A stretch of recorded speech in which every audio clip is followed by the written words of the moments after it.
nothing about those things. When my hurry is over, I will send you a copy to pisen the children with." The little cloth and gold volume, so valued by book collectors today, contained the frog story and 26 other sketches, some of which are still preserved in Mark Twain's collected works. Most of them were not Mark Twain's best literature, but they were fresh and readable and suited the taste of that period. The book sold very well, and while it did not bring either great fame or fortune to its author, it was by no means a failure. The hurry mentioned in Mark Twain's letter to Bret Harte related to his second venture, that is to say, his New York lecture, an enterprise managed by an old Comstock friend, Frank Fuller, ex-governor of Utah. Fuller, always a sanguine and energetic person, had proposed the lecture idea as soon as Mark Twain arrived in New York. Clemens shook his head. "I have no reputation with the general public here," he said. "We couldn't get a baker's dozen to hear me." But Fuller insisted, and eventually engaged the largest hall in New York, the Cooper Union. Full of enthusiasm and excitement, he plunged into the business of announcing and advertising his attraction, and inventing schemes for the sale of seats. Clemens caught Fuller's enthusiasm by spells, but between times he was deeply depressed. Fuller had got up a lot of tiny handbills, and had arranged to hang bunches of these in the horse-cars. The little dangling clusters fascinated Clemens, and he rode about to see if anybody else noticed them. Finally, after a long time, a passenger pulled off one of the bills and glanced at it. A man with him asked, "Who's Mark Twain?" "Goodness knows, I don't." The lecturer could not ride any farther. He hunted up his patron. "Fuller," he groaned, "there isn't a sign, a ripple of interest." Fuller assured him that things were working underneath, and would be all right.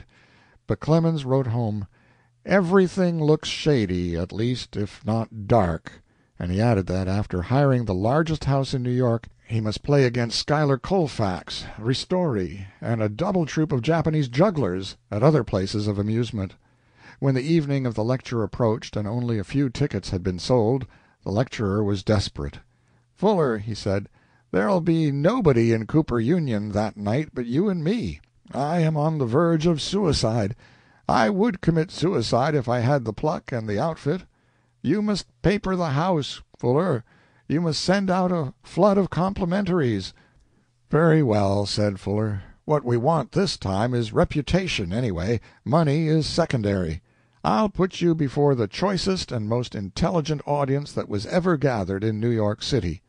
Fuller immediately sent out complimentary tickets to the school teachers of New York and Brooklyn, a general invitation to come and hear Mark Twain's great lecture on the Sandwich Islands. There was nothing to do after that but wait results. Mark Twain had lost faith. He did not believe anybody in New York would come to hear him, even on a free ticket. When the night arrived, he drove with Fuller to the Cooper Union half an hour before the lecture was to begin. 40 years later he said, "I couldn't keep away. I wanted to see that vast mammoth cave and die. But when we got near the building I saw all the streets were blocked with people and that traffic had stopped. I couldn't believe that these people were trying to get to the Cooper Institute, but they were. And when I got to the stage at last, the house was jammed full, packed. There wasn't room enough left for a child. I was happy, and I was excited beyond expression. I poured the Sandwich Islands out on those people, and they laughed and shouted to my entire content. For an hour and 15 minutes I was in paradise." So in its way this venture was a success. It brought Mark Twain a good deal of a reputation in New York, even if no financial profit, though in spite of the flood of complimentaries there was a cash return of something like $300. This went a good way toward paying the expenses, while Fuller, in his royal way, insisted on making up the deficit, declaring he had been paid for everything in the fun and joy of the game. "Mark," he said, "it's all right. The fortune didn't come, but it will. The fame has arrived. With this lecture and your book just out, you are going to be the most talked-of man in the country. Your letters to the Alta and the Tribune will get the widest reception of any letters of travel ever written." End of chapter 26.